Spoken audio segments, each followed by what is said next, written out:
AskReddit by Redditor.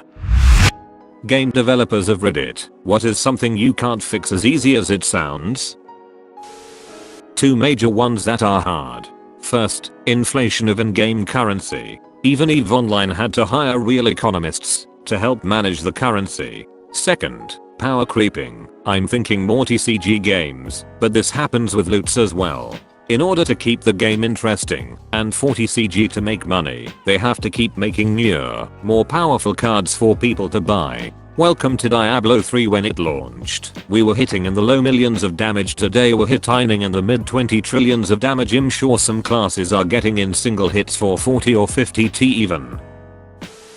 Networked multiplayer is way harder than most players understand. It's not a feature that you can just drop into an existing game.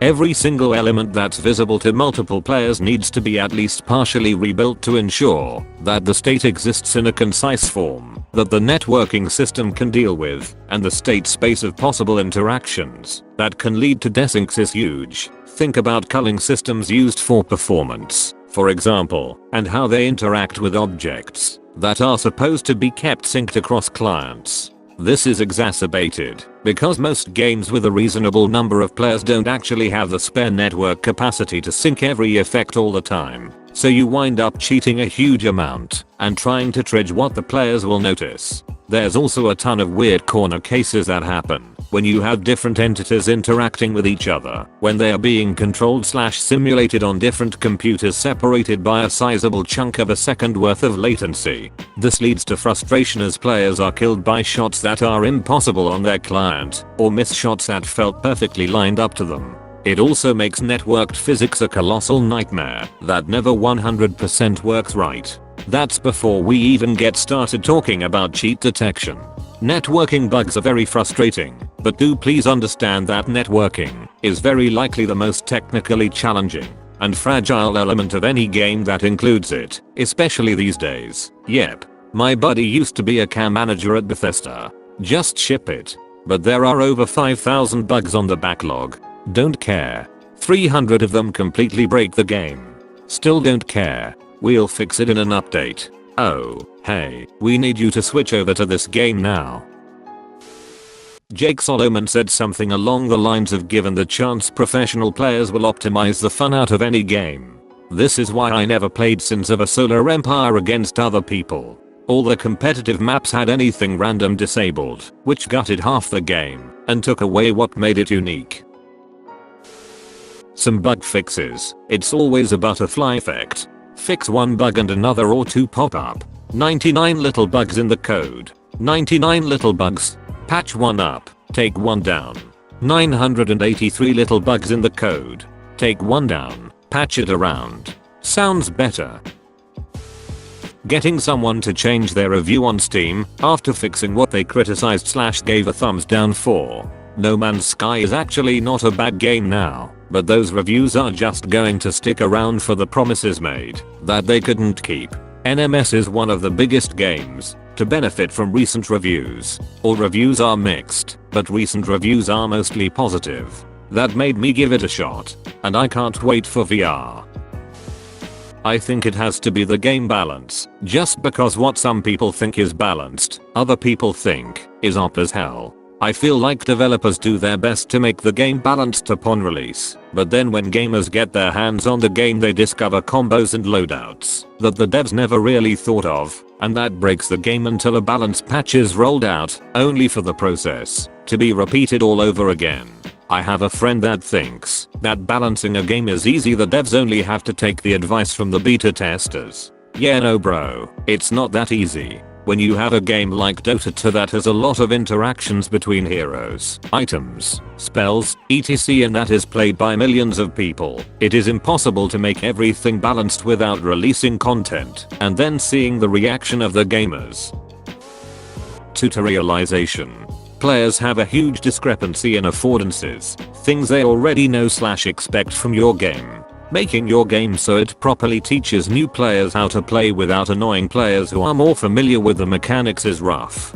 Teaching is difficult in general. The problems are exacerbated when you don't have a professional there to gauge the student's understanding and adjust. If the game doesn't let you skip the tutorial, it's the game's fault for being boring and blocking you from the main part of the game.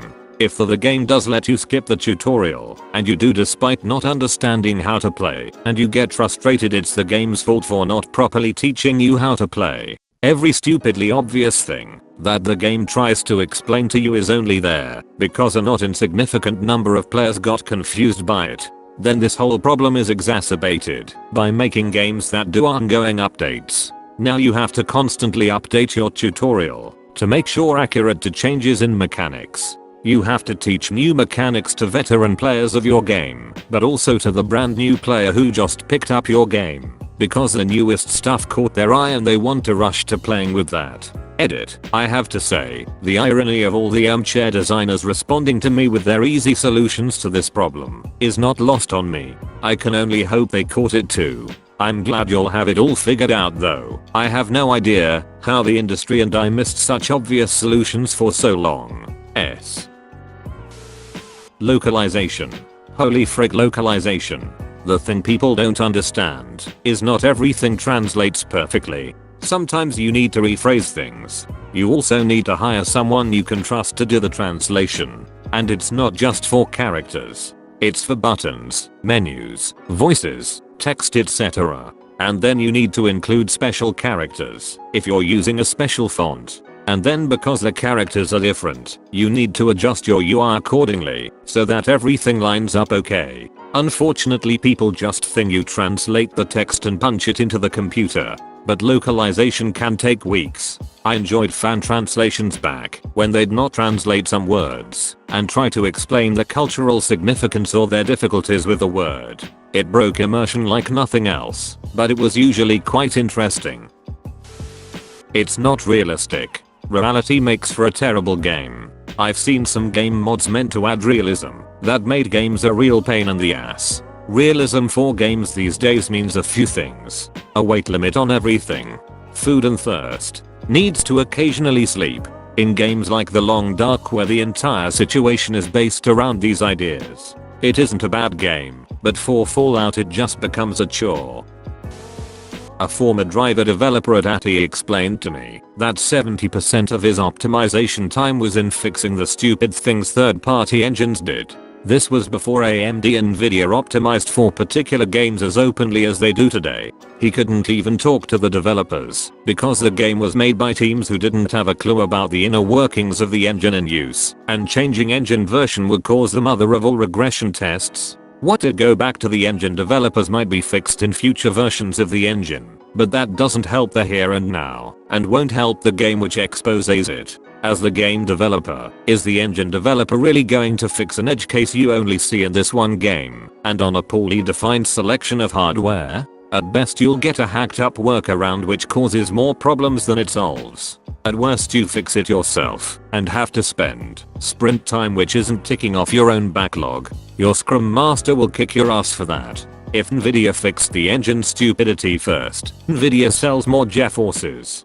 If ATI had fixed it first, more Radeons. So there's the incentive for the hardware manufacturers to do the engine developers' jobs for them. Then people wonder why video drivers are so big. My coworker used to do driver work at Nvidia. He said it was the most disheartening poop ever. Make change to this duct tape and band-aids codebase that's been in development for 25 years.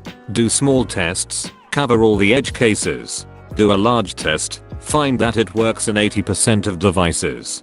Do another large test after fixing. Find that it doesn't work for one obscure ass card that hasn't been in production since 2002. Go into the testing server farm and find the one fucking machine that failed the test. Hunt through error logs in code from 20 years ago. Spend hours and hours figuring out what's wrong with this thing that hasn't really been touched in 15 plus years. Fix it. Run large test again. Now this one card from 2008 isn't testing right. Frick your life. What I hear the most is complaints about how studios wasted time on something rather than doing something else. As if there's no separation of departments of skills, and that it's just a room full of video game makers. Example, they made these concept arts instead of balancing the game. Or 20 hours of soundtrack, how about putting that effort into bigger maps? It's always whining about new art assets, as if artists and programmers are interchangeable. Thanks for watching the video. Please leave a like and subscribe for daily Reddit content.